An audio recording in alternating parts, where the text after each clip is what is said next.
Selamat malam kawan-kawan sekalian. Assalamualaikum warahmatullahi wabarakatuh. Kita berjumpa lagi di Bincang Akhir Pekan yang dilaksanakan oleh Megawati Institute. Dan pada kesempatan ini kita akan berbincang tentang Oxfam Media Brief ya, Profiting from Pain. Jadi semacam itu kalau kita terjemahkan, profiting from pain itu artinya ya kurang lebih inilah beroleh laba di kala pandemi, kira-kira seperti itu. Jadi memang ternyata berdasarkan penelitian Oxfam, ya, Media Brief itu bahwa pandemi ini memang menunjukkan bahwa ketimpangan yang terjadi di dunia ini semakin lebar. Jadi ada mungkin kelompok-kelompok tertentu yang memang mendapatkan kekayaan yang berlebih. Lalu juga di samping itu ada juga kelompok-kelompok miskin yang memang kira-kira kemiskinannya malah bertambah parah, kira-kira seperti itu ya. Lalu juga dari Oxfam itu kan ada beberapa temuan, antara lain ketimpangan yang terjadi di berbagai aspek seperti mungkin dari segi gender gitu ya, lalu juga dari segi income, lalu juga soal dari segi kekayaan dan semacamnya. Tentu saja temuan itu baru ya, baru dirilis pada tanggal 23 Mei 2022 dan memang kita mungkin agak terlambat atau apa gitu ya. Yang pasti bahwa pada kesempatan ini kita akan berbincang tentang hal itu gitu ya. Jadi maksudnya apakah pandemi yang selama ini kita alami itu memang betul-betul terjadi gitu sesuai dengan temuan Oxfam, lalu kira-kira apa yang perlu kita lakukan. Dan bersama kita sudah hadir Bung Reno Koconegoro yang merupakan dari analis atau peneliti di Megawati Institute, lalu juga ada Ibu Telisa Aulia Valianti, ekonom dari Universitas Indonesia, dan ada Pak Arief Budimanta ya yang selalu setia bersama kita. Saya tidak akan berpanjang lebar dan saya akan mempersilakan Bung Reno Koconegoro untuk menyampaikan perspektif lah kira-kira apa sih tesis-tesis pokok yang ada dalam Oxfam Media Brief itu. Silakan Bung Reno. Baik, terima kasih atas kesempatannya Mas Dida. Assalamualaikum warahmatullahi wabarakatuh. Kebetulan memang sedang kurang fit ya badannya, jadi suaranya mungkin kurang terlihat jelas atau terdengar jelas, tapi saya coba akan sampaikan beberapa poin-poin pokok yang ada di laporan FAM ya terkait dengan fenomena ketimpangan serta fenomena laba yang sangat besar diperoleh oleh banyak perusahaan di dunia di tengah pandemi dan pasca pandemi. Dalam hal ini kan harga kebutuhan sehari-hari seperti pangan dan juga energi. Kira-kira begitu. Saya izin share screen.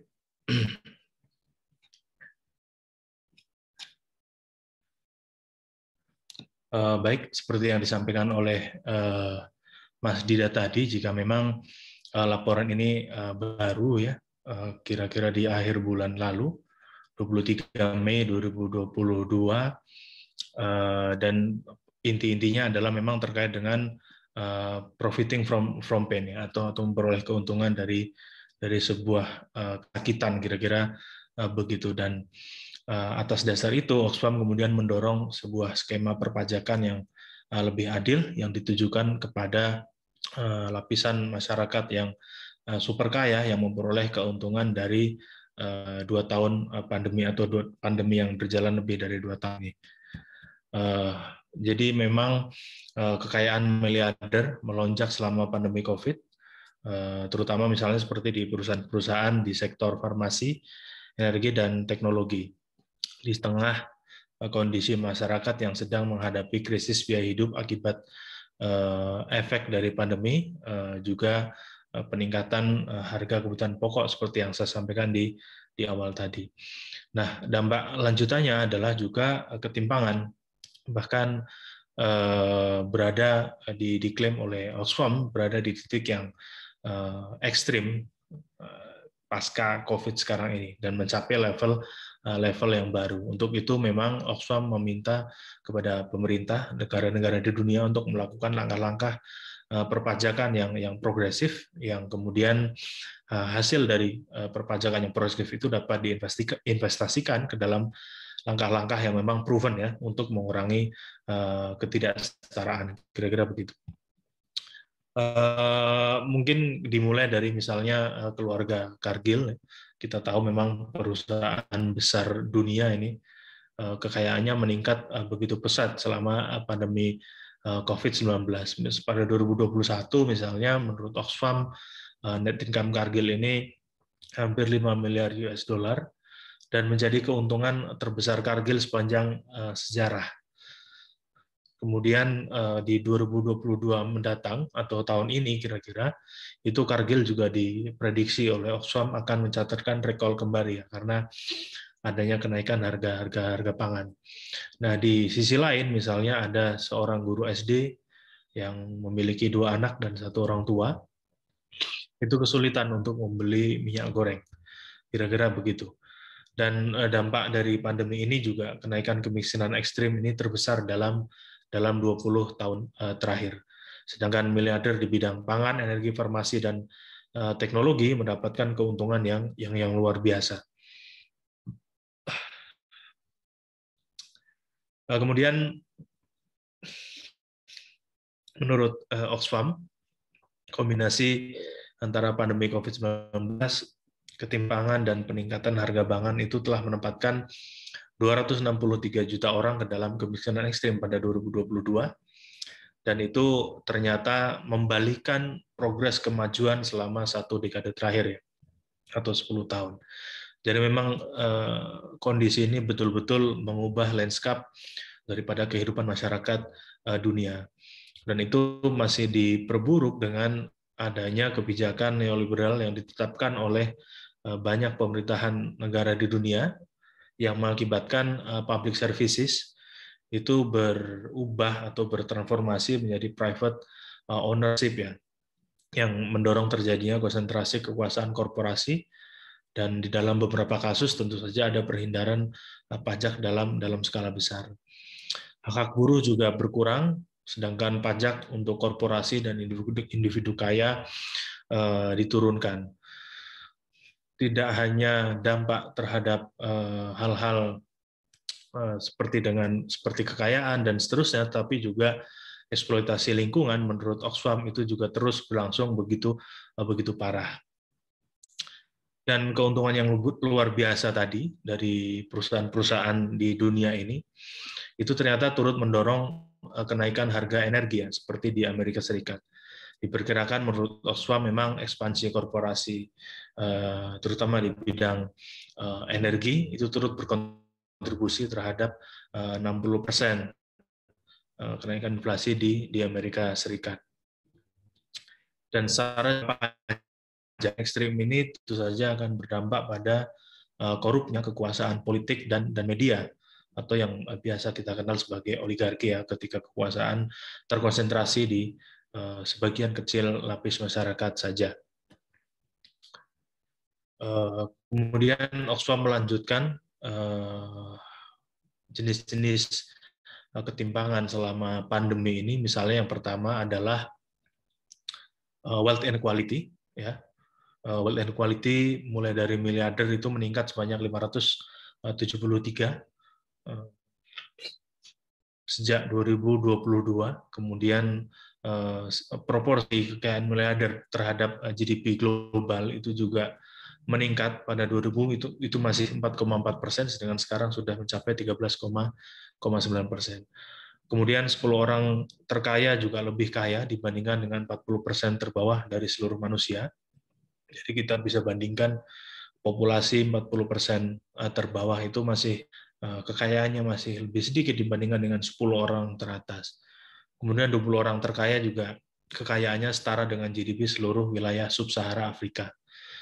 Selanjutnya dari income inequality, dicatat oleh Oxfam memang 125 juta full-time jobs juga hilang selama 2021, dan ini juga sama dengan kemiskinan ekstrim tadi, terjadi setback ya, butuh waktu hingga 112 tahun kira-kira bagi rata-rata orang 5% terbawah untuk mengimbangi apa yang diperoleh oleh 1% terkaya dalam 1 tahun saja. Jadi kita bisa bayangkan betapa timpangnya kondisi kehidupan kita sekarang ini. Kemudian income dari orang terkaya juga jauh dari kata pulih ya, bahkan sudah berlipat-lipat. Berbeda dengan kondisi masyarakat bawah yang tidak kunjung pulih, dan ini tentu saja akan mendorong ketimpangan yang semakin parah. Dari sisi gender inequality juga menunjukkan hal yang tidak jauh berbeda. Jika sebelumnya perempuan untuk mengejar laki-laki dalam gender pay gap itu hanya membutuhkan, bukan hanya, tetapi membutuhkan 100 tahun, itu ternyata masih lebih baik dibandingkan dengan kondisi saat ini yang menjadi 136 tahun ya. Jadi pertambahannya sekitar 36 tahun. Makin parah sekarang. Dan dari sisi pekerjaan juga perempuan yang bekerja itu berkurang drastis dibandingkan dengan kondisi 2019. Sedangkan untuk laki-laki, lapangan pekerjaan bagi laki-laki cenderung telah kembali pada kondisi normal atau kondisi ketika 2019 sebelum pandemi. Racial inequality juga sama. Ketika gelombang kedua COVID ya, tentu saja penduduk keturunan Bangladesh, hal yang sama juga ada di Amerika Serikat, kulit hitam, itu juga kemungkinan untuk terkena COVID dan meninggal itu 5 kali lipat lebih tinggi dibandingkan dengan kulit putih. Dari sisi health inequality juga sama. Usia harapan hidup di negara maju itu 16 tahun lebih lama dibandingkan dengan di negara berpenghasilan rendah ya. Bahkan di Brazil orang-orang kaya memiliki harapan hidup 14 tahun lebih lama dibandingkan dengan mereka yang miskin. Artinya ya anekdotnya ketika kita merayakan ulang tahun tentu saja semoga panjang umur itu berimplikasinya berbeda dan itu berdasarkan tingkat kekayaan, dan ini proven dibuktikan oleh Oxfam ya. Kemudian ada akses terhadap vaskes yang terbatas. Kemudian juga kemarin kita melihat secara real ya bagaimana pasokan dan distribusi vaksin itu ternyata tidak merata. Untuk negara-negara berpenghasilan rendah itu kesulitan untuk mendapatkan akses terhadap vaksin. Kemudian inequality between countries atau ketimpangan di antar negara juga akan semakin lebar, karena misalnya negara-negara di Afrika Barat, setidaknya 14 negara, itu akan melakukan pengetatan ya, untuk memotong anggaran belanja selama 5 tahun ke depan sebagai respon untuk menutup defisit anggaran pada 2020 karena pandemi. Kemudian negara-negara miskin juga harus berhutang untuk menyelesaikan persoalan untuk keperluan impor makanan, kesehatan, pendidikan, dan perlindungan sosial. Dan utang-utang itu juga sebagian besar datang dari lembaga internasional, misalnya seperti IMF, yang disertai dengan syarat pengetatan yang begitu masif, dan ini dalam jangka panjang tentu saja akan semakin memperburuk ketimpangan. Kemudian Oxfam selain membagi jenis-jenis ketimpangan yang diakibatkan dari pandemi ini, Oxfam juga memotret bagaimana ada setidaknya 3 ya sektor utama dari perusahaan-perusahaan besar yang mendapatkan laba yang signifikan. Yang pertama perusahaan pangan, yang kedua nanti perusahaan energi, dan yang terakhir adalah perusahaan farmasi ditambah dengan teknologi, jadi 4. Nah, untuk food dynasties ini dipotret oleh Oxfam misalnya dari data Food Price Index FAO yang meningkat tajam dan menjadi yang terbesar sejak 1990. Dan kita tahu memang mayoritas pengeluaran daripada warga, terutama di low income countries, itu mayoritas digunakan untuk kebutuhan pangan ya. Sedangkan di sisi lain, miliarder di bidang food and agribusiness ini meningkat kekayaan secara kolektif, setidaknya sebesar 382 miliar US dollar selama 2 tahun kemarin. Kemudian dari Cargill sendiri, ini ada yang menarik karena sebagai sebuah keluarga yang James Cargill tadi yang menguasai saham mayoritas ya, 4 anggota keluarga tambahan itu masuk. Jadi tadinya hanya beberapa anggota keluarga. Nah, karena pandemi ini ada 4 anggota keluarga masuk dalam 500 orang terkaya dunia. Kemudian pesaingnya, misalnya seperti Louis Dreyfus, juga pada Maret profitnya meningkat sebesar 82%. Di Amerika juga ada Walmart, ya.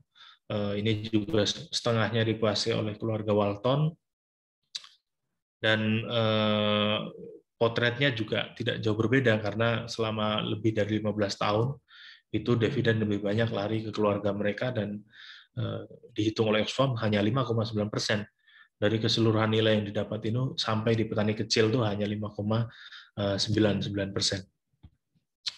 Kemudian yang kedua dari perusahaan energi, ya, sama dengan perusahaan di bidang pangan mengalami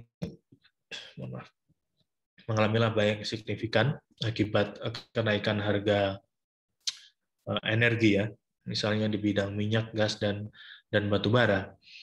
Kombinasi 5 perusahaan energi terbesar, misalnya menurut Oxfam seperti BP, Shell, Total, Exxon, dan Chevron, itu labanya hingga 82 miliar US dollar pada 2021 kemarin, atau ya meningkat 2.600 US dollar per detik.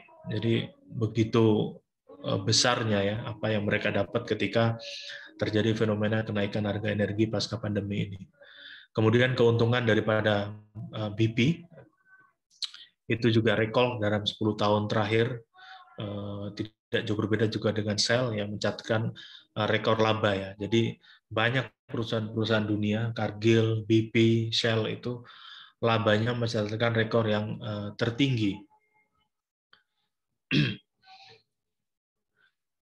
Kemudian di perusahaan farmasi juga memperlihatkan fenomena yang sama.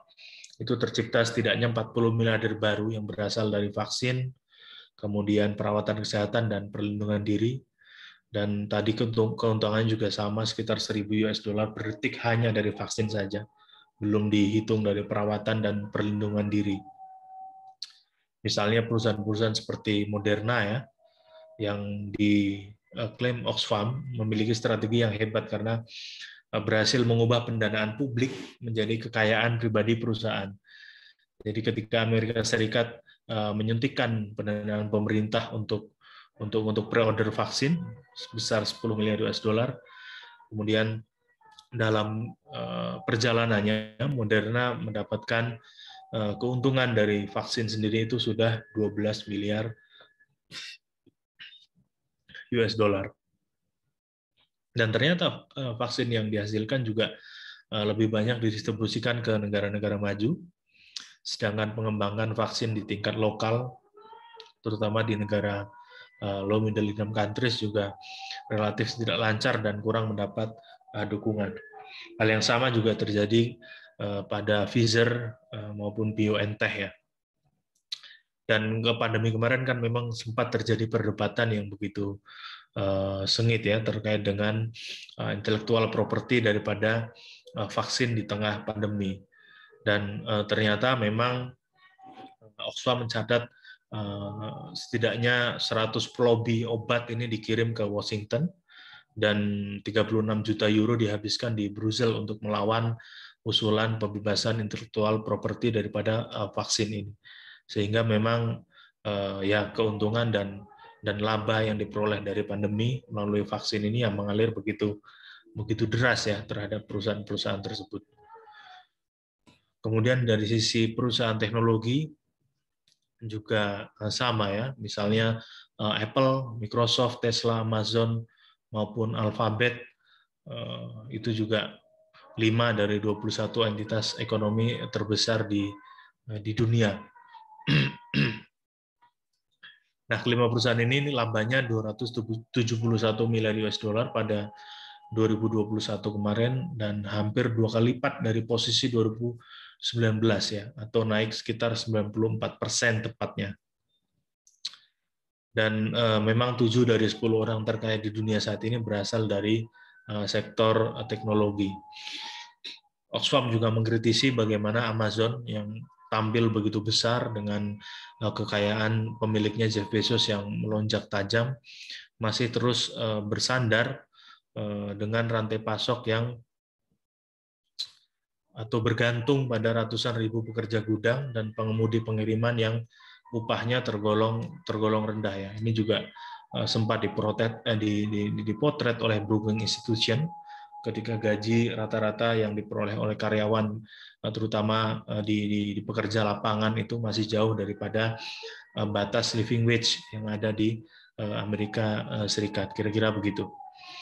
Dan dari sisi lobby sendiri, karena memang lobby di Amerika Serikat itu dilegalkan dan tercatat dengan baik, ya Amazon dan Google itu dicatat oleh Oxfam menghabiskan sekitar 7,5 juta US dollar untuk melobi politisi AS dalam kurun waktu 3 bulan pertama tahun 2021.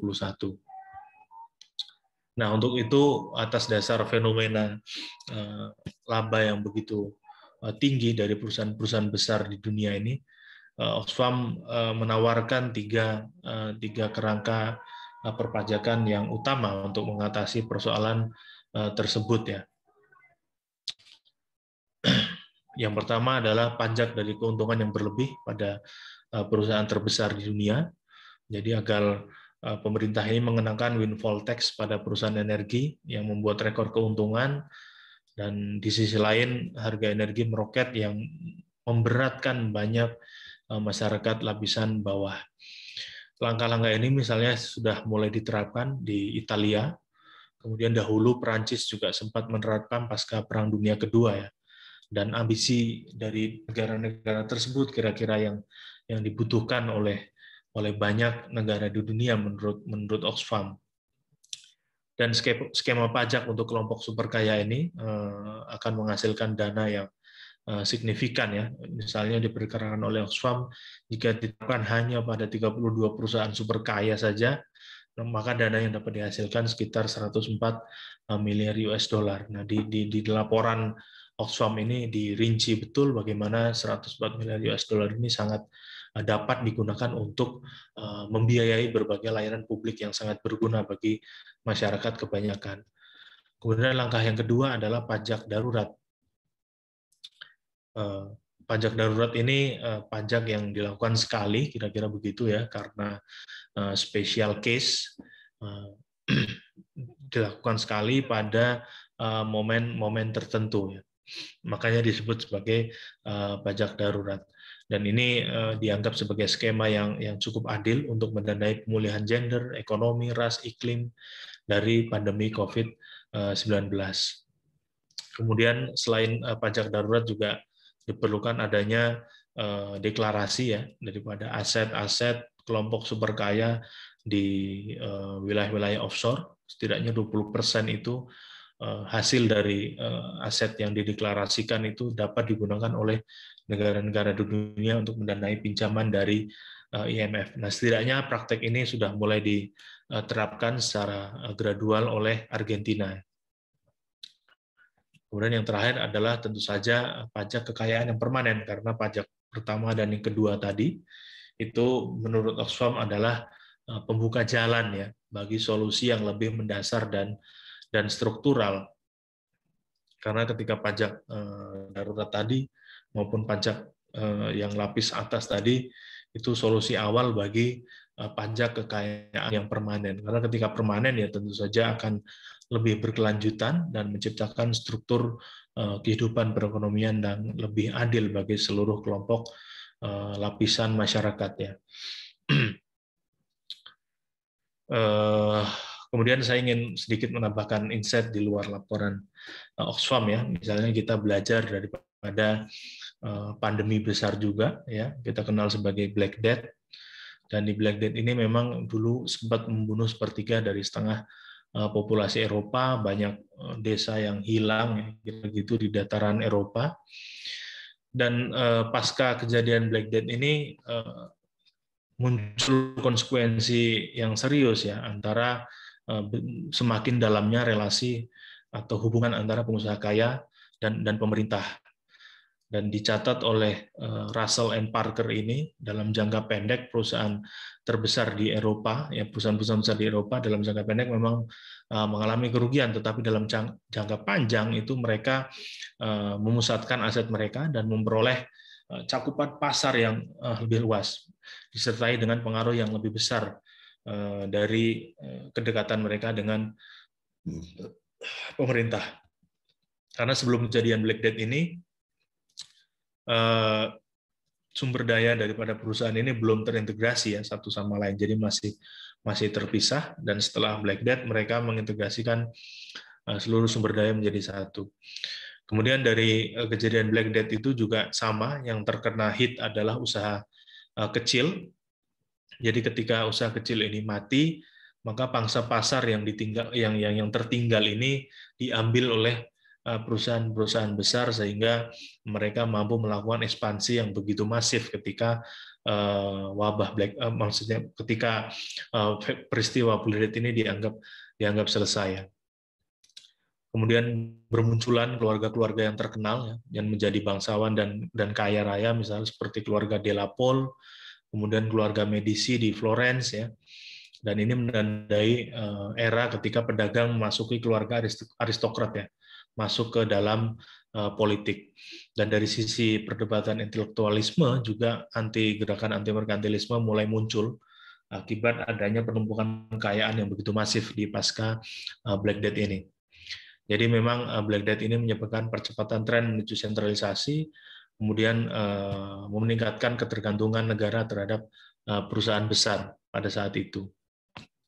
Ini hanya sedikit snapshot bagaimana posisi ya pada tahun 2016 ini, datanya dipublish oleh dua scholar di Conversation, itu bagaimana memperlihatkan skala daripada penerimaan negara dibandingkan dengan penerimaan perusahaan. Nah, memang dari 100 entitas terbesar, yang merah ini perusahaan, kita tahu penerimaan yang diterima oleh perusahaan ini 100 terbesar didominasi oleh perusahaan-perusahaan. Jadi perdebatan antara entitas negara dan entitas swasta memang semakin mengemuka dengan data-data yang disampaikan oleh dua scholar ini di percaturan intelektual dunia ya. Misalnya 1-9 memang ditempati oleh negara sebagai penerima dengan penerimaan terbesar, tetapi mulai dari 10 bahkan di 51 sampai 75 maupun 76 sampai 100 itu sangat dominan ya, di posisinya dikuasai oleh para perusahaan besar yang ada di dunia. Jadi saya melihatnya sih, misalnya CEO daripada Walmart gitu ya, maupun Samsung Elektronik bisa jadi mengelola uangnya jauh lebih besar dibandingkan presiden kita ya, kira-kira begitu. Karena saya mencatat memang untuk APBN di 2021 misalnya sekitar 2.700 triliun, sedangkan pendapatan yang terima Apple juga lebih besar, sebesar 2.800-an triliun. Artinya skalanya kita dibandingkan dengan perusahaan Apple ya dapat dikatakan ya Apple to Apple, kira-kira begitu. Jadi ini untuk menggambarkan bagaimana posisi perusahaan itu begitu signifikan di era sekarang dibandingkan dengan negara. Kemudian temuan daripada Oxfam tadi juga bukan temuan yang sendiri ya, yang single, tetapi lembaga seperti Brookings Institution juga menemukan temuan yang sama ketika hasil atau pendapatan yang diterima oleh 22 perusahaan besar di Amerika Serikat memang sebagian besar itu dinikmati oleh shareholder ya, dibandingkan dengan para pekerja. Dan ini perbandingannya sekitar 57 kali lipat ya. Jadi pekerja hanya menerima sedikit bagian, sedangkan shareholder menerima bagian yang sangat besar. Dan untuk kondisi di Indonesia sendiri memang saya rasa kita tidak perlu repot-repot ya, hanya perlu memasukkan keyword di Google secara sederhana, sebut saja perusahaan X, mencatatkan laba tertinggi dan itu akan langsung muncul. Kita tahu banyak emiten yang bergerak di bidang pangan, energi itu banyak mencatatkan laba yang terbesar. Bahkan ada beberapa emiten yang mencatatkan labanya terbesar sepanjang sejarah. Jadi memang fenomena yang dipotret oleh Oxfam dapat dikatakan ya fenomena umum yang juga terjadi di Indonesia. Terakhir mungkin saya ingin menyampaikan bagaimana bahaya mengintai dengan adanya kenaikan harga pangan dan energi. Ini adalah kalkulasi dari IMF ya terkait dengan Social Unrest Index. Ini mencatat bagaimana perbincangan di media, baik media cetak maupun media sosial yang terkait dengan social unrest, dan ini meningkat pergerakannya. Ketika pandemi kita tahu turun begitu drastis pada 2020, tetapi pada 2022 garisnya sudah mulai meningkat dan mengikuti tren pola sejak 2016 sampai 2020. Terima kasih Mas Ida, mungkin itu dari saya. Mohon maaf kurang kencang ya suaranya karena memang kondisinya tiba-tiba drop sejak pagi. Terima kasih Mas Ida. Assalamualaikum warahmatullahi wabarakatuh. Waalaikumsalam warahmatullahi wabarakatuh. Baik ya Mas Reno, tadi sudah menyampaikan banyak hal dan juga memang tentang tesis-tesis pokok dari Oxford Media Brief tadi itu ya, yang jelas bahwa ketimpangan itu ya terjadi di sektor pangan, lalu juga ada teknologi dan energi ya. Lalu juga ada ditambah dengan data-data yang mutakhir. Saya akan ke Ibu Telisa ini, Ibu Telisa. Jadi saya pikir saya akan langsung aja deh ke Ibu Telisa. Ya, baik, Mas Dida. Terima kasih. Selamat malam. Assalamualaikum warahmatullahi wabarakatuh. Pertama-tama terima kasih Mas Dida, juga di sini yang kami hormati Bapak Arif Budimanta. Kemudian juga di sini ada Direktur Sigma Pi ya Pak Islam. Kemudian Bapak Ibu semua di sini ada Pak Firdaus juga ya, grup dari Ekonomi Pancasila kita. Terima kasih juga atas kehadirannya. Juga tentunya Bapak Ibu semua yang secara rutin ya di sini. Oh ya, di sini ada rekan saya juga Pak Marbawi ya, dan Mas Reno juga. Semoga cepat sehat ya Mas Reno. Luar biasa nih di tengah masih kurang enak badan, tapi bersemangat ya kita untuk membicarakan mengenai ketimpangan di era pandemi ini ya, karena ini memang tentu sesuatu yang sangat penting ya. Artinya mungkin kita tahu ya fenomena ini, kita tahu, tapi ya belum ada solusi-solusi yang kita rasakan dampaknya secara real ya. Maksudnya ya kita sama-sama tahu dari dulu memang historisnya selalu ada ketimpangan dan itu semakin meningkat lagi gitu ya di era pandemi. Cuma memang kita berharap nanti dari discussion kita pada malam hari ini kita bisa menghasilkan gimana ya solusinya gitu. Kita sudah tahu evidence-nya bahwa ketimpangan ini memang meningkatkan pandemi, dan ini mungkin menarik ya untuk banyak hal, nanti tentunya masukan juga dari Bapak dan Ibu.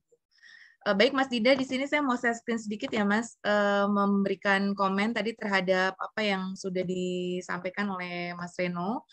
Tadi saya sudah diperkenalkan ya, saya Telisa dari UI, tapi juga belakangan ini banyak di market juga. Jadi kalau mungkin memahami dunia kapitalis itu seperti apa gitu ya. Jadi tadi Mas Reno bilang emiten dan lain sebagainya ya, memang antara dunia kapitalis yang saya geluti ya di sektor keuangan, tapi di satu sisi kita lihat masyarakat di sektor real itu memang banyak yang terpuruk tadi ya sudah, dan itu memang fenomena yang di tingkat global gitu. Nah, nanti bagaimana kita menyatukan keduanya ya? Artinya pertanyaan yang mendasar ya Bapak dan Ibu, misalkan kita melarang nggak sih orang itu untuk melakukan wealth accumulation gitu ya? Apakah kita bisa melarang orang? Apakah itu hak asasi orang juga untuk melakukan wealth accumulation? Pada tahap mana wealth accumulation itu sesuatu yang normal ya? Artinya ya semua orang pun kalau diberikan kesempatan, atau semua perusahaan pun kalau diberikan kesempatan kan pasti ingin melakukan wealth accumulation. Nah, tapi seberapa itu kemudian menjadi sesuatu yang normal, dan kemudian apakah ada kerangka-kerangka institusional dan regulasi yang mengatur hal tersebut gitu. Jadi misalkan kalau kayak perusahaan-perusahaan teknologi ya, tadi Mas Reno bilang apakah mereka kan punya ya, dalam ekonomi kan namanya paten ya Bapak Ibu ya. Jadi paten itu didapatkan dari suatu inovasi. Nah, inovasi itu adalah suatu proses panjang yang merupakan hasil dari accumulation of knowledge ya, dan R&D yang tentunya itu juga mereka mengeluarkan biaya. Jadi ketika mereka memiliki akumulasi dan research and development dari hasil research and development itu, disitulah muncul paten kan tadi. Nah, ketika orang mematenkan, disitulah dia bisa mendapatkan sesuatu hal yang disebut sebagai profit margin yang tinggi gitu ya, karena memang itu adalah hasil dari inovasi yang orang lain belum punya gitu, misalkan ya, yang dia temukan. Nah, dari situlah dia accumulating wealth gitu. Nah, ini satu hal yang perlu kita pahami dulu ya, basic dari kita perlu memahami dulu bagaimana terbentuknya. Nah, kemudian itu pola yang di teknologi ya. Terus nanti tadi Mas Seno menyebutkan ada food, teknologi, energi, dan seterusnya. Nah, itu mungkin nanti kita bisa diskusikan lebih lanjut ya, pola-pola mungkin memahami bagaimana world itu sendiri terbentuk. Gitu ya, menurut saya juga kita penting untuk memahami bagaimana pembentukan dari world tersebut. Nah, ini saya coba sampaikan. Ini dulu tambahan terhadap evidence yang sudah disampaikan oleh Oxfam dan oleh Mas Reno tadi. Ini dari masih relatif baru ya, fresh from the open juga dari Februari 2022 dari Adaro. Jadi Adarov ini menggambarkan bahwa bagaimana perubahan indeks Gini di global dan tail index ya, karena ini dua-duanya menunjukkan indeks inequality ya, baik Gini maupun tail. Nah, dua-dua dari indikator ini, baik Gini maupun tail, itu menunjukkan bahwa ada peningkatan di 2019 sampai 2021. 2008 sampai 2010, Gini dunia itu justru udah turun. Nah, lumayan gitu ya, udah ada penurunan gitu. Tail juga turun, lebih turun lagi, bahkan untuk indeks tailnya, delta tailnya ini penurunannya lebih besar. Nah, namun pada saat pandemi 2019 sampai 2021, itu ada kenaikan, terutama di tail ya, tailnya juga naik lebih tinggi, Gini-nya juga naik. Gitu. Kalau di sini change in index-nya dia naiknya 0,4 poin gitu ya untuk perubahan. Jadi memang secara global jelas Gini ratio ini mengalami peningkatan. Nah, terus kemudian kalau kita lihat perubahan indeks ini within country-nya. Jadi kalau ini kan secara agregat global. Nah, yang di sebelah kanan itu within country, itu with COVID-19 sama without COVID-19. Gitu. Di sini dengan adanya COVID-19 itu kita lihat di sini indeks Gini-nya tuh mengalami peningkatan yang tinggi ya di negara emerging and developing countries ini EMD ya. Itu dia naik. Apalagi lebih-lebih lagi kenaikannya itu makin melonjak lagi di negara-negara low income countries. Ya, jadi di LEC ini dia makin tinggi nih peningkatannya. Tadinya segini jadi segini ya. Di MD artinya udah mendekati 0 gitu ya, perubahan indeksnya ini udah bagus. Terus kemudian setelah adanya COVID, ini sebelum COVID ya, setelah adanya COVID semuanya mengalami peningkatan itu.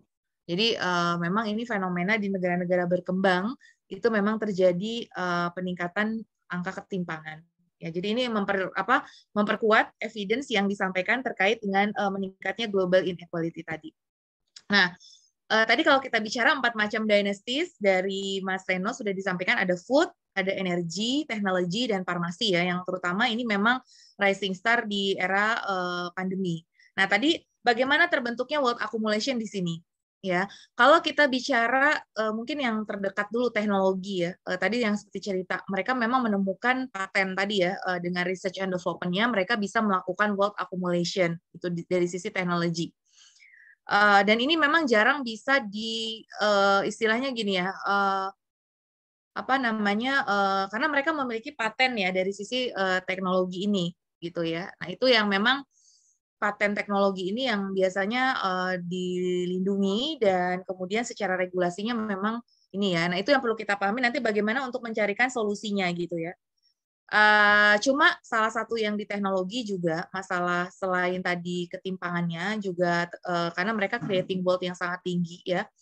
Dan juga teknologi ini juga memiliki akses terhadap data ya. Jadi kalau tadi kita bicara data privacy, itu mereka menguasai data privacy seluruh umat manusia di dunia gitu ya. Kita sekarang misalkan semuanya member Facebook, berapa miliar penduduk dunia menjadi member dari Facebook, WhatsApp, dan lain sebagainya. Itu kan berarti mereka menguasai semua data kita ya, termasuk data-data pribadi gitu. Nah, ini kan memang di mana akses terhadap data itulah juga yang bisa makin menguatkan satu penguasaan mereka terhadap wealth, dan juga penguasaan terhadap keamanan, security, dan terhadap ya segala macam lah pokoknya ya. Dari situ bisa creating wealth juga yang sangat besar dengan data mereka itu gitu. Jadi big giant yang lebih giant lagi gitu kan. Gitu. Ini juga satu hal yang menjadi isu ya. Ketimpangan ini bukan hanya masalah ini, tapi ketimpangan terhadap akses data itu sendiri gitu ya. Di mana dengan mereka itu mereka bisa menguasai semua pola di dunia ya, dan kemudian itu nanti nggak tahu nanti bisa dimanfaatkan untuk apa. Kita belum kebayang ya in the long run itu kayak gimana gitu. Jadi bukan hanya masalah yang ditimbulkan oleh creating wealth-nya saja, tapi juga dari akses data yang mereka miliki. Nah, kemudian untuk food ya, untuk food dan komoditi ini ya, energi ya. Kalau kita lihat, mengapa bisa muncul dynasty dari food dan energi ya? Food dulu ya. Nah, food ini ya kami sering berdiskusi juga dengan Bapak Arief ya, dan dapat insight-insight juga bahwa dari food dynasty ini juga muncul karena ada jejaring ya. Nanti akan dijelaskan jejaring. Karena seperti Kargil tadi kan, Wilmar, Kargil itu kan mereka menguasai jejaring dari hulu sampai hilirnya gitu, dari mulai perkebunannya misalkan, kemudian industrinya juga, dan itu di tingkat global dan mereka itu kuasai. Jadi untuk food ini sendiri karakteristiknya kan ada commodity trading houses, kemudian dari off-takernya, kemudian dari perkebunannya ya, itu memang sudah dikuasai gitu, pemilikan lahannya ya dan lain sebagainya, karena kan food tentu berkaitan dengan lahan ya, jadi kepemilikan lahan dan lain sebagainya. Jadi ini mereka jejaring yang diciptakan oleh food dynasty ini. Nah, itu yang mereka makanya bisa dapat. Dan kemudian food ini adalah komoditas barang pokok seluruh umat manusia di dunia ya. Jadi mereka juga bisa menguasai, karena ini adalah produk pokok yang ya tanpa makanan kan kita nggak akan hidup gitu. Nah, jadi mereka memang menguasai itu ya, dari sisi, karena ini adalah produk-produk yang dibutuhkan oleh seluruh umat manusia di dunia. Jadi inelastik ya karakteristik dari produknya gitu. Jadi secara teori mikro kan kalau dia inelastik itu ketika harganya naik segimana juga ya tetap dibeli gitu lah. Disitulah juga mereka bisa creating wealth-nya gitu. Jadi masing-masing ini ada story-nya ya. Food dynasty itu bagaimana proses creating wealth-nya. Nah, kalau energy dynasty itu kepemilikan dari ya kayak izin usaha pertambangan. Kok kayak kita lihat sejarah dulu Freeport gitu ya. Freeport kenapa bisa mendapatkan Grassberg itu kan karena berdasarkan perjanjian ya. Mungkin Bapak Ibu lebih paham lah sejarahnya ya, dulu Freeport itu seperti apa misalkan. Nah, itu kan hubungan antara Indonesia dengan Amerika waktu Amerika membantu terkait dengan Indonesia dengan Belanda, dan kemudian mendapatkan akses untuk menambang di situ seperti itu kan. Jadi itu kira-kira jadi energi ini biasanya kepada akses perizinannya juga ya. Jadi menguasai berdasarkan mungkin sejarah juga ya, sejarah-sejarah gitu, bagaimana mereka mendapatkan lisensi untuk kepada energi ini. Nah, kalau farmasi mungkin perlu ada karakternya sendiri ya. Jadi kalau farmasi pun syarat dengan teknologi innovation ya. Jadi inovasi-inovasi di bidang keilmuan, penemuan-penemuan ya, dan kemudian juga ya ditambah dengan era COVID ini kan farmasi tentu menjadi suatu inelastik juga ya. Jadi sesuatu yang dan banyak sekali kalau kita dengar cerita-cerita kalau nonton film Amerika, betapa percobaan-percobaan farmasi dan ini tuh sangat didukung oleh militernya ya. Jadi kalau kita lihat bahwa farmasi ini sangat erat juga dengan militer ya. Jadi lab-lab militer itu kan lab-lab virus dan sebagainya itu biasanya terintegrate dengan Pentagon gitu kan misalkan. Jadi memang dengan militernya itu erat ya kalau farmasi ini ceritanya, karena di situ banyak percobaan-percobaan kimia dan lain sebagainya. Jadi seperti yang dulu di mana ya waktu itu yang ada percobaan-percobaan kimia di mana masyarakatnya itulah yang jadi percobaan gitu ya. Dulu pernah ada tes-tes apa gitu, zat-zat apa. Nah, memang dan itu biasa melibatkan militer gitu. Jadi di sini memang dinasti ini juga erat dengan militer ya kalau untuk cerita farmasi. Dan tentunya saya pernah ingat banget dulu membaca paper ya, ketika Cina itu lagi rising banget, banyak negara di dunia meninggalkan Amerika. Terus ada paper berjudul Will the World Leave America? Kata mereka, tidak akan, ya mungkin dunia sekarang sudah meninggalkan Amerika untuk beberapa hal ya, seperti produk manufaktur, seperti mobil, dan lain sebagainya. Tapi satu hal yang tidak akan ditinggalkan oleh dunia terhadap Amerika itu adalah di bidang kesehatan, health gitu. Itu pasti kuncinya dari keunggulannya Amerika. Jadi teknologi health kesehatan itu adalah memang kunci dari mereka ya. Jadi ya makanya kan perusahaan farmasi terkemuka tentu adanya di sana gitu kan, bahwa di dunia itu tidak ada yang mengalahkan untuk bidang kesehatan ini, dan tentunya relate sama farmasi ini ya. Jadi itu memang sudah keunggulan mereka, dan itu menjadi ini ya, artinya memang ya kalau kita lihat kan jurnal-jurnal yang bagus ya waktu COVID kemarin kan kita di tim kita kan juga banyak jurnal-jurnal itu kan yang kelas-kelas 1 Scopus itu ya milik mereka semua ya, Nobel laureates juga, dan juga bahwa mereka tuh memang penemuan teknologi terdepan di dalam teknologi kesehatan gitu kan. Jadi memang itu disitulah mereka bisa creating sekali lagi tuh nilai value ekonomi yang tinggi dari situ, karena mereka memang melakukan inovasi-inovasi yang terus berkembang gitu ya. Nah, tadi mendukung apa yang disampaikan oleh Mas Reno, misalkan ini beberapa saham teknologi yang melesat gitu pasca pandemi, kita lihat banget nih 2020 melonjak semua saham-saham dari perusahaan teknologi kalau ukurannya dari saham. Ya, tadi sebagai kan harga saham itu mencerminkan nilai fundamental dari perusahaan ya in the long run gitu. Walaupun dalam jangka pendek kan ditentukan oleh faktor-faktor sentimen dan lain sebagainya. Tapi ini kita lihat in the long run fundamental dari ini misalkan ya Apple yang paling tinggi banget, terus kemudian yang biru tua ini Amazon ya, Microsoft, semuanya mengalami peningkatan. Begitu pula dengan harga Bitcoin atau cryptocurrency itu juga pada saat pandemi itu memang melonjak gitu ya. Jadi kita lihat kekayaannya itu juga ukuran dari harganya ini juga mengalami peningkatan yang drastis gitu. Nah, tadi juga sempat sekilas karena Mas Reno bilang nih, klik aja di CNBC nih laba terbesar emiten LQ45 di kuartal pertama 2022. Tertinggi itu adalah Adaro ya, kalau kita lihat di sini. Yang kedua PTPP, pembangunan perumahan. Nah, ini juga Kalbe Farma juga termasuk dari yang terbesar ya, pertumbuhan pendapatan yang terbesar juga di sini ada Kalbe Farma, Inco, ya, terus kemudian di sini ada ASI, ya, gitu. Jadi ini memang terkait ya dengan sektor-sektor tadi, ya. Jadi memang ini Adaro nih jelas banget ini yang memang di bidang energi, ya. Ini memang pertumbuhan laba emiten yang terbesar. Dan nah, itu di satu sisi ya yang kita lihat meningkat gitu. Nah, di sisi yang lain bagaimana dengan perkembangan upah di masyarakat nih? Masyarakat banyak ya, first entry, upah UMP itu kan first entry untuk untuk buruh-buruh gitu ya. Nah, kita lihat kalau kita bandingkan growth-nya tadi ya yang melonjak berapa ratus persen, mungkin berapa ribu persen, ini upah real kita ini malah cenderung turun ya. Kalau kita lihat, ini data upah real ya. Upah real itu kan berarti upah nominal setelah di-deflate dengan inflasi ya. Nah, itu malah turun. Gitu. Upah nominal kita tuh sebelum pandemi pun memang trennya sudah turun ya. Seperti itu, Bapak Ibu. Jadi memang pertumbuhan upah real kita ini memang sangat rendah. Jadi bagaimana daya beli masyarakat kecil mau meningkat di Indonesia ya, ini upah realnya juga rendah. Dan upah real ini memang signifikan terhadap konsumsi ya. Dan upah nominal pun ya dalam beberapa tahun juga sama rendahnya dan juga memiliki tren yang menurun.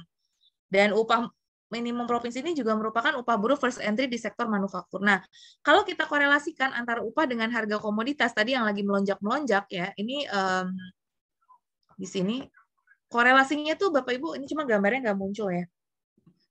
Saya sebenarnya tadi ada gambar untuk korelasi antara upah dengan harga-harga komoditas yang melonjak tadi. Nah, itu hampir semuanya itu berkorelasi negatif. Dengan harga CPO negatif, dengan harga komoditas seperti gas, oil gitu ya, itu hubungannya negatif. Jadi intinya gini, oke, perusahaan-perusahaan energi harga sahamnya naik, profitnya meningkat, terus harga-harga komoditas banyak yang menikmati booming dari komoditas, tapi nggak tercermin di upah buruh gitu, upah buruh malah turun ya gitu. Jadi itu yang cukup miris gitu. Jadi nggak ada trickle down, relatively nggak ada trickle down effect dari kenaikan harga komoditas instead of ya kepada yang besar-besar juga seperti itu. Oh ini maaf nih Bapak Ibu ini ya datanya. Jadi korelasinya negatif terhadap harga gas, harga minyak, harga gandum, harga gula, ya semuanya negatif. Harga CPO, kecualinya untuk coal sama soybean di sini ya. Tapi kalau untuk coal dia masih ada lah positifnya kepada upah gitu ya. Tapi yang sama sekali yang lain tuh kebanyakan itu korelasinya tuh negatif. Nah, tadi sekilas menjelaskan sedikit tentang food dynasty, Bapak Ibu. Ini saya tinggal beberapa slide lagi supaya nanti kita diskusinya yang lebih banyak ya. Jadi ada istilah yang disebut sebagai rantai komoditas dari Terence Hopkins dan Immanuel Wallstein, itu muncul di Review Journal artikel 1977, di mana Hopkins dan Wallstein ini menguraikan visi mereka tentang agenda penelitian yang harus mengarahkan ke program sistem dunia. Membedakan pemahaman tentang teritorial kapitalis, ruang lingkup, dan ortodoks tentang globalisasi. Jadi memang ada yang disebut sebagai paradigma global commodity chains. Jadi yaitu tadi mereka menguasai rantai komoditasnya, yaitu sebagai jaring yang menghubungkan rangkaian kegiatan produktif dengan reproduksi sosial tenaga kerja manusia dan juga langkah-langkah yang terlibat dalam transformasi bahan mentah menjadi barang jadi. Jadi mereka dari mulai hulunya sampai hilirnya itu memang menguasai gitu Bapak Ibu ya. Jadi itulah mereka bisa menciptakan dynasty itu di situ ya. Karena dari rantai itu tadi. Mereka di dalam rantai komoditas ini kumpulan jaringan antar perusahaan yang menghubungkan produsen, pemasok, dan subkontraktor dalam industri global satu sama lain. Dan akhirnya ke pasar internasional ya, dan bagaimana mereka juga berpartisipasi dalam rantai komoditas, memfasilitasi industrinya juga, dan membangun kegiatan ekspornya. Ya, jadi ini ada suatu makro-mikro hubungan antar proses yang umumnya diasumsikan secara diam-diam terkandung dalam unit analisis global, nasional, dan lokal. Ya, jadi ini yang memang fenomena model kapitalisme di mana mereka juga merelate sama money juga ya. Jadi dari komoditas itu mereka hasilkan jadi uang, nanti diputar lagi gitu. Money, commodity, money gitu ya. Jadi dari uang ke komoditi, nanti ke money lagi gitu terus gitu, dan mereka terus accumulating di dalam cycle ini gitu ya. Jadi ya bagaimana kita bisa apa ya memecah rantai ini gitu, karena mereka jaringannya tuh udah begitu apa ya masif gitu ya Bapak Ibu. Jadi ini yang harus kita pahami ya sebelum kita masuk ke, sebentar ya, ini maaf agak ngeheng. Saya ada beberapa slide tersisa sedikit lagi Bapak Ibu, cuman tadi ada sedikit gangguan. Nah, jadi itu tadi ya memahami untuk yang food dan komoditi tadi. Tadi juga udah disampaikan waktu itu, saya sempat ngobrol sama Pak Arief juga, kita diminta mengidentifikasi juga 15 perusahaan perdagangan komoditas di dunia selain Cargill. Ya, kita pahami ada beberapa trading house di dunia seperti Vital, Glencore, ya, Archer Daniels, Gunvor International, Cargill. Nah, tadi kalau kita bicara Cargill ini adalah produsen dan pemasar internasional produk dan jasa makanan, pertanian, keuangan, dan industri, dan juga produsen unggas terbesar di Thailand.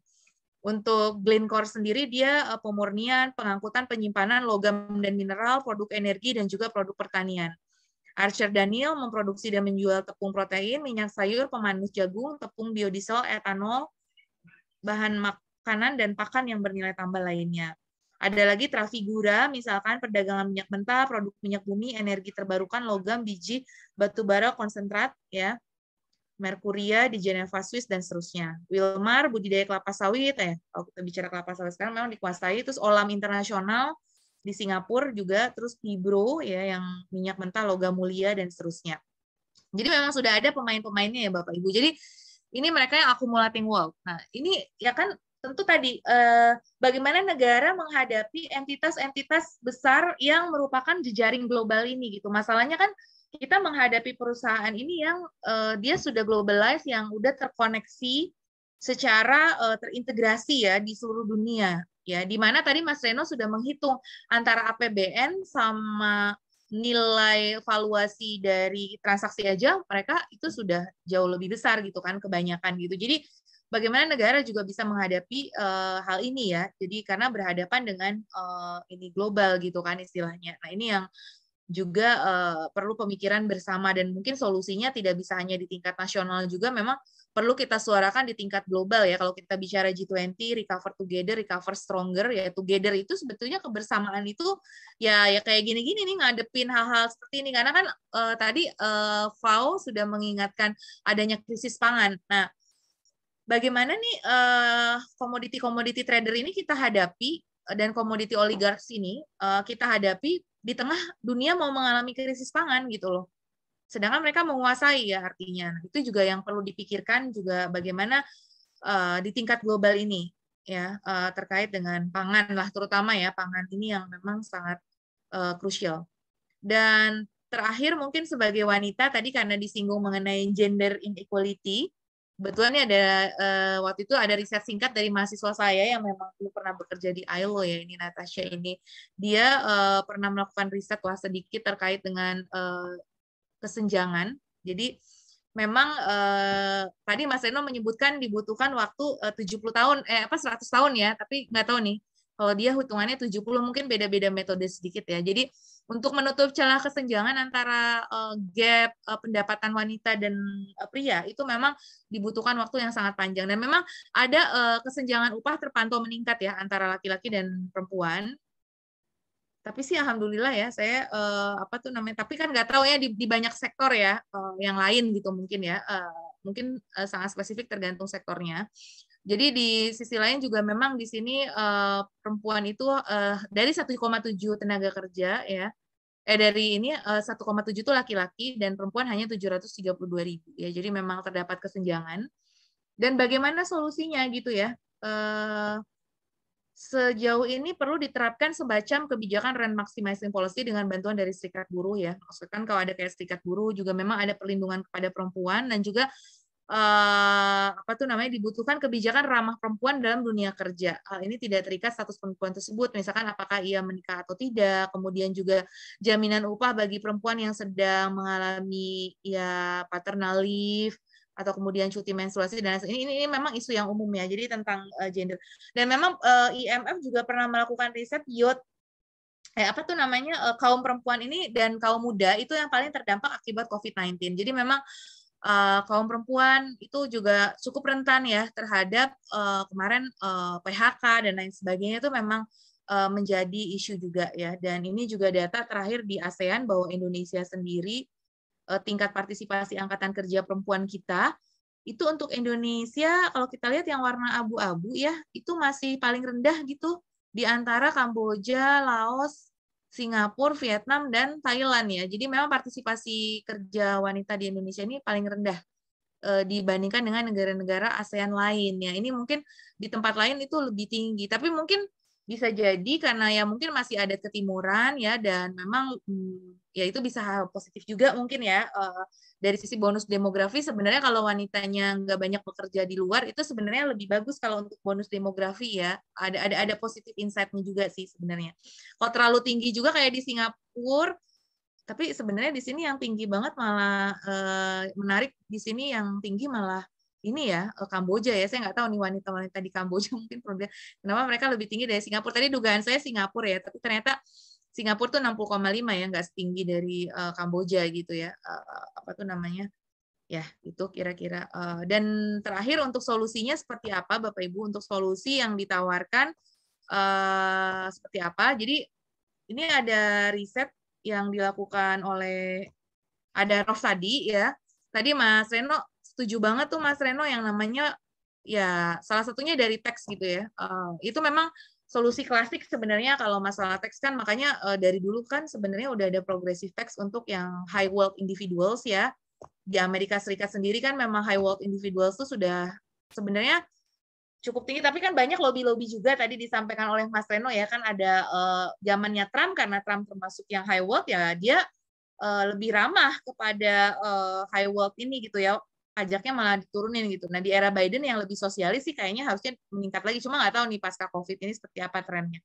Tapi kan Biden sendiri membutuhkan anggaran ya untuk membiayai stimulus-stimulus fiskal dan moneternya gitu. Nah di sini kalau kita lihat saran dari Adarov waktu itu sih vaksinasi harus dipercepat untuk productivity enhancing di negara-negara emerging dan lower income itu untuk menurunkan inequality. Ya standar banget lah fiscal support targeted at vulnerable population groups ya untuk meningkatkan akses ke education, healthcare, digital services, infrastructure. Kemudian juga harus ada action dari global community untuk menyelesaikan masalah hutang karena kan kalau misalkan negara-negara miskin ini banyak seperti kemarin kan Sri Lanka dan lain sebagainya itu kan terjebak oleh debt gitu kan dan itu masyarakat miskin tambah menderita gitu makanya debt-nya harus diberesin dulu dan untuk memastikan open and rule based global trade climate untuk fase produk ini tapi standar banget tapi kalau dari saya sendiri tambahannya sebenarnya selain tadi dari saya pernah membuat tulisan di tempat apa ya waktu itu ya pokoknya di tempatnya Pak Umar itu ya di Turki, di Anadolu ya, itu saya pernah bilang between tax amnesty dengan tax solidarity, itu better tax solidarity sebenarnya. Jadi ada karena COVID harus ada dong solidaritas bagi pihak yang mendapatkan keuntungan besar ya, yang menjadi winner dari pandemi. Ini seharusnya ada semacam solidarity tax gitu ya. Dan ya mekanisme bahwa ya karena kan ini kita dalam kondisi yang urgent gitu ya, COVID dan sesuatu yang musibah di dunia dan sehingga mereka harusnya high wealth individuals yang mendapatkan gains di era pandemi itu harus ada gitu solidarity tax-nya gitu. Tapi memang ini harus di tingkat global, mungkin nggak bisa hanya per negara gitu ya.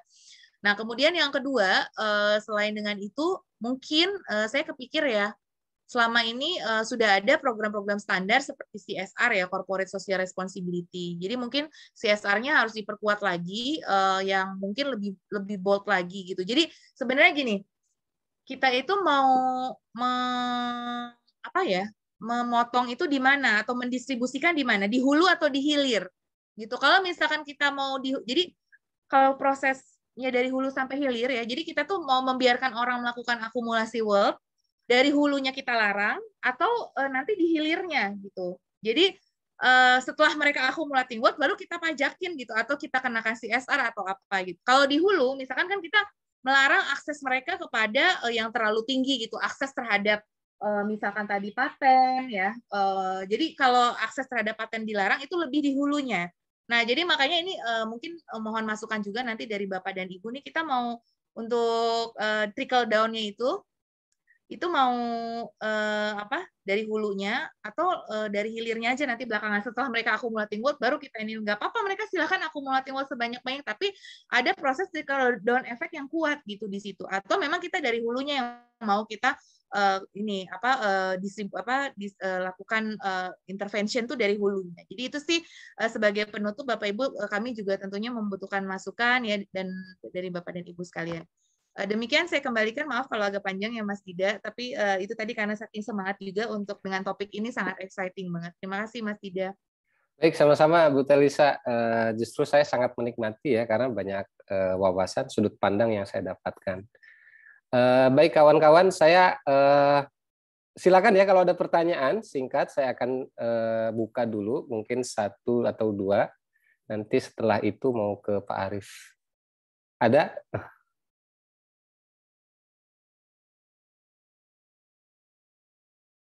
Baik, saya kira langsung ke Pak Arief. Oh, ada Pak Hartoto ya. Baik, Pak Hartoto. Silakan Pak Hartoto, sudah saya buka. Singkat ya Pak Hartoto. Terima kasih, singkat sekali ini. Ya. Jadi kita tahu pandemi ini memang beginilah kenyataannya. Jadi untuk ke depan ini kita harus bagaimana untuk rakyat Indonesia yang tadi disebut yang low dan sebagainya yang terus terang aja. Jadi perlu langkah bersama-sama aja saya kira ya. Jadi ini mohon ini nanti Pak Arief yang meramu ini. Terima kasih. Ya, jadi kira-kira apa langkah bersama kita gitu untuk untuk ya setelah pandemi inilah ya walaupun sudah agak ini gitu.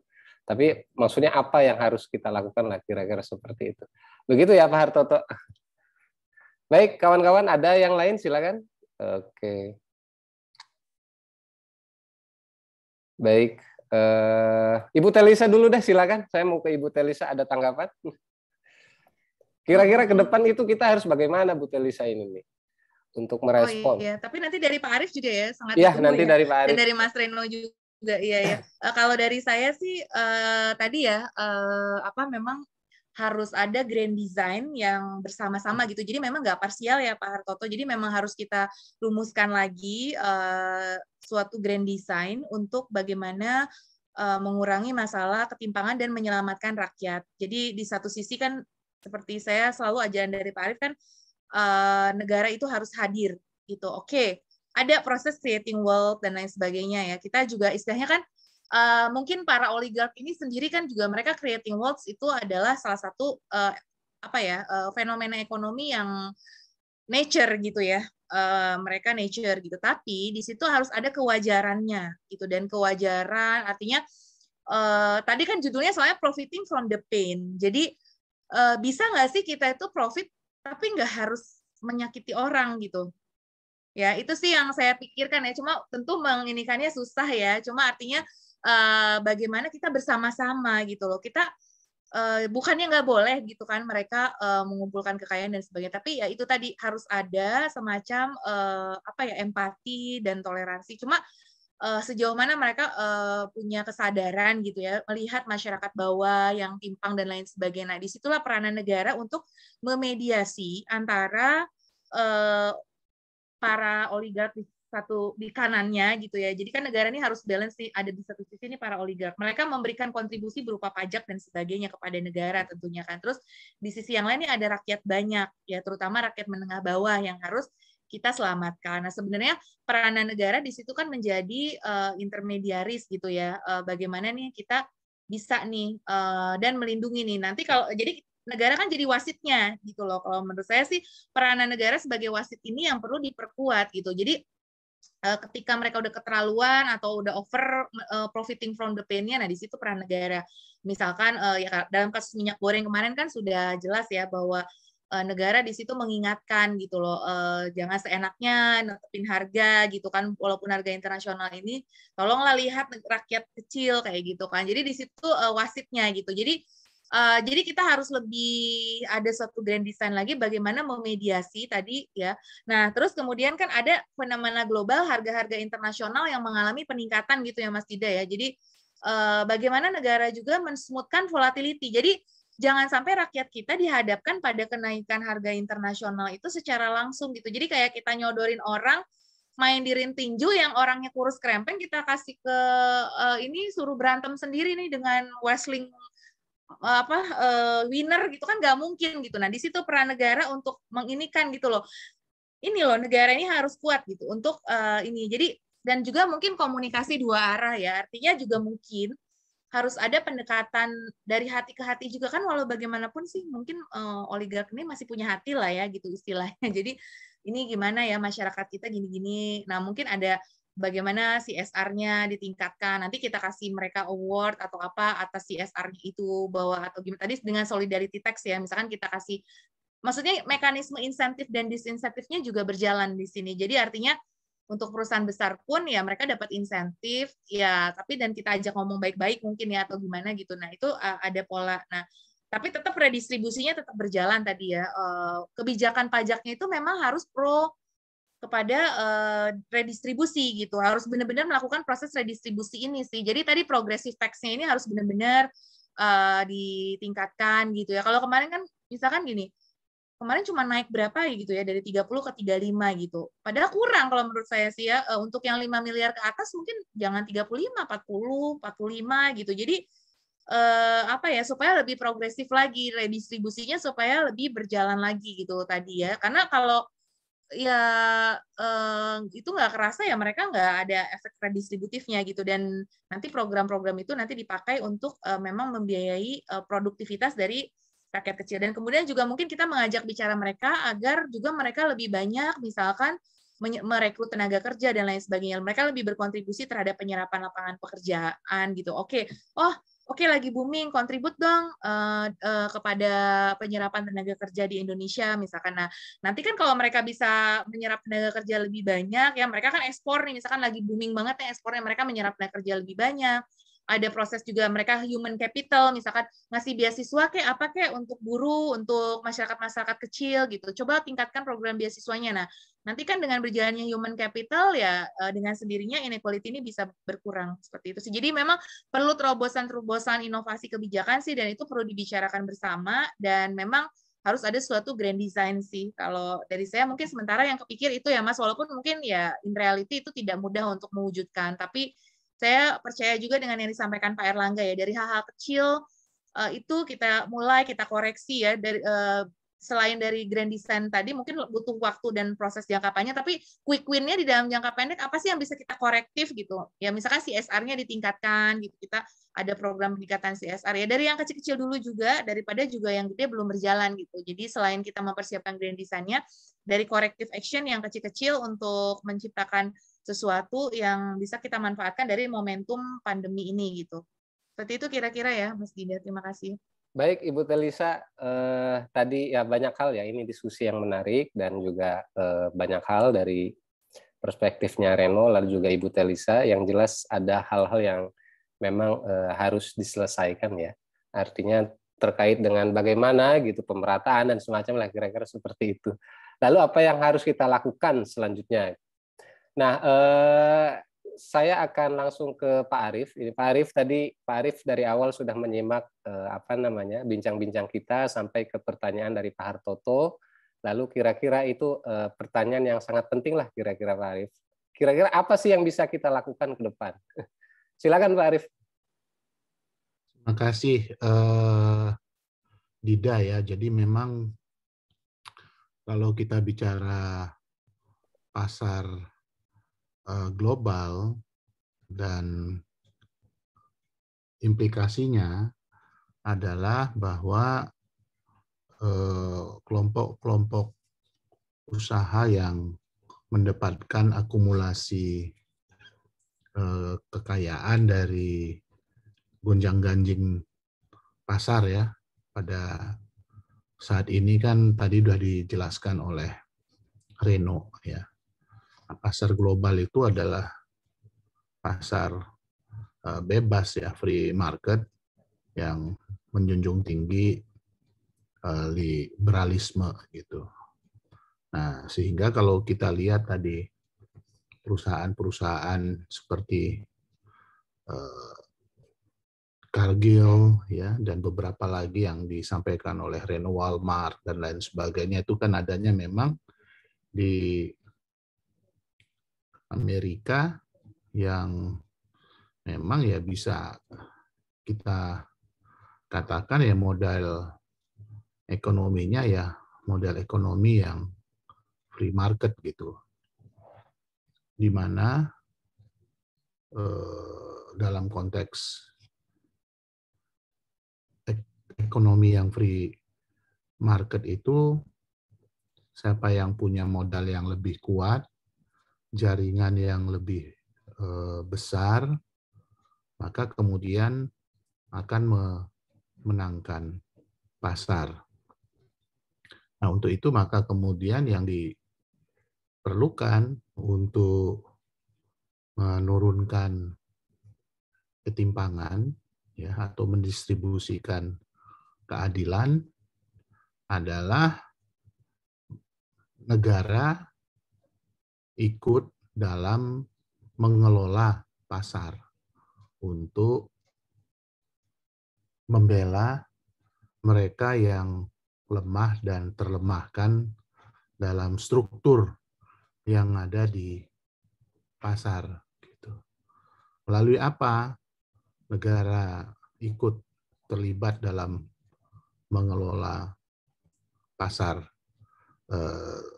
tersebut?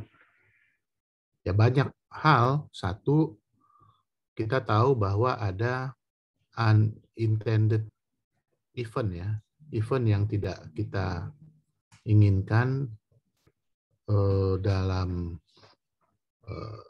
COVID gitu kan. Itu kan COVID itu kan bukan sesuatu yang kita inginkan, kan tiba-tiba datang wabah penyakit yang kemudian seluruh dunia mencari obatnya yang kita sebut dengan vaksin.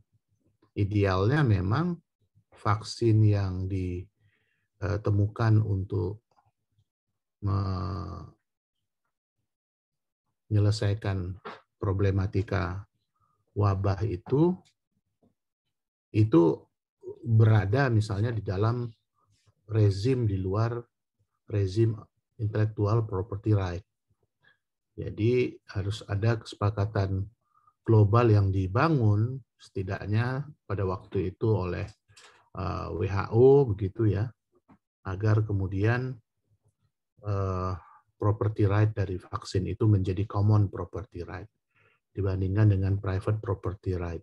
Jadi tidak diserahkan kepada mekanisme pasar kan. Kalau diserahkan kepada mekanisme pasar maka kemudian ada vaksin yang hak propertinya, hak kekayaan intelektualnya diserahkan kepada publik, misalnya pada jenis vaksin tertentu yang datang dari Inggris katakanlah misalnya seperti itu gitu, dan sehingga harga vaksinnya kemudian menjadi murah, hanya biaya produksi aja gitu.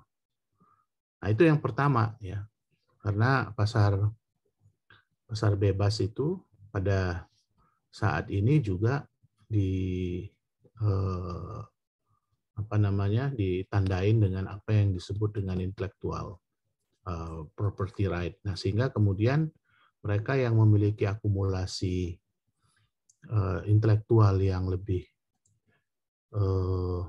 besar, yang lebih cepat dalam melakukan inovasi, riset, gitu, maka implikasinya akan juga memiliki kesempatan untuk melakukan akumulasi kekayaan. Nah, akan berbeda misalnya pada negara-negara yang developing countries, apalagi negara yang berbasis agraris, negara yang berbasis pada pedesaan, ya seperti di Indonesia ini, ya, yang masih berkembang apa yang disebut dengan common property right, gitu. Ya, jadi kekayaan intelektual itu untuk beberapa komoditas ataupun beberapa praktis gitu, itu menjadi satu hal yang dimiliki bersama. Misalnya batik, nah itu contoh ya, misalnya batik seperti itu. Kemudian beberapa kuliner ataupun masakan ataupun mungkin obat-obat tradisional, jamu gitu. Ya itu juga beberapa yang masih menjadi common property right. Siapa aja bisa buat kunyit asam, bisa buat wedang uwuh gitu tanpa terganggu oleh intellectual property right. Tapi kan kalau kita mau buat vaksin untuk COVID, misalnya kan itu kan beda gitu. Nah ini rezim property right ini menurut pandangan kami untuk hal-hal yang sifatnya publik dan wabah ke depan yang sifatnya global, nah, yang juga harus ada proses reform ya ke depan gitu agar kemudian semua negara itu memiliki kesempatan yang sama dalam proses pemulihan kehidupan, bukan hanya pemulihan ekonomi. Implikasinya adalah pemulihan ekonomi. Tapi yang paling utama itu adalah pemulihan kesehatan gitu. Nah, itu yang pertama ya, market yang terkelola, pasar yang dikelola, termasuk dalam hal ini adalah intervensi negara. Termasuk kesepakatan-kesepakatan yang muncul antar negara-negara maju juga. Nah, kemudian yang kedua, tadi sudah disampaikan oleh Reno ya dari hasil risetnya Oxfam ataupun Bu Telisa yang kita sebut dengan windfall profit gitu. Nah, banyak pihak, misalnya kenaikan harga energi, ya, maupun kenaikan harga pangan ya untuk beberapa komoditas itu kan ya benar-benar windfall gitu, ya kan? Benar-benar windfall ya karena mereka mungkin nggak kayak batu bara, ya itu kan kekayaan alam, ya. Kemudian tiba-tiba harganya melonjak jadi 400 US dollars yang dulunya di bawah 100 gitu. Nah, untuk itu maka kemudian ya negara juga memiliki kesempatan untuk meningkatkan apa yang disebut dengan penerimaan negara bukan pajak. Nah, saya rasa Indonesia juga melakukan hal yang sama ya untuk batu bara ini ada tambahan sekian persen untuk untuk windfall profit itu, terutama menaikkan royalti ya dari batu bara, dan ini sebenarnya juga bisa diikuti dengan komoditas-komoditas lain yang yang mendapatkan windfall. Nah, windfall itu dimanfaatkan untuk apa ya ketika itu masuk ke kas negara, yaitu kemudian didistribusikan kembali kepada masyarakat, apakah itu untuk perlindungan sosial, atau kemudian pemantapan ataupun perluasan akses layanan kesehatan, pendidikan, maupun hal-hal yang terkait dengan peningkatan dan keterampilan ataupun research dan inovasi ataupun pengembangan infrastruktur agar kemudian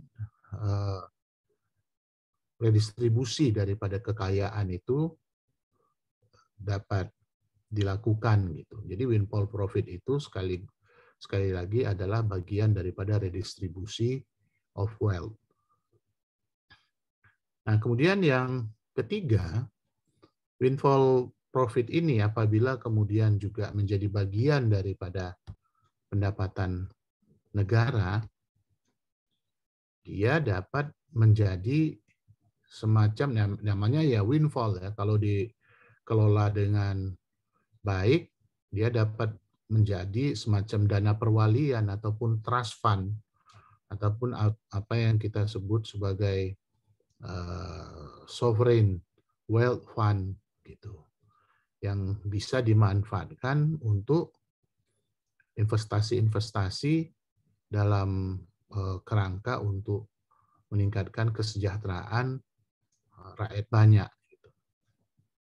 Nah, yang keempat, tadi soal gender equality ya, ataupun ras equality, tadi kan ada temuan dari Oxfam kan seperti itu. Nah,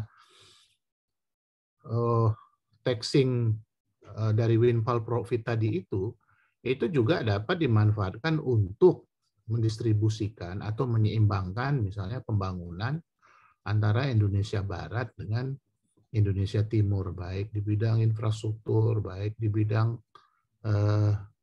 pendidikan, baik di bidang kesehatan. Karena kita misalnya Indonesia memiliki problematika juga ketidakseimbangan pembangunan antara Jawa dengan luar Jawa, antara Indonesia Barat dengan Indonesia Timur.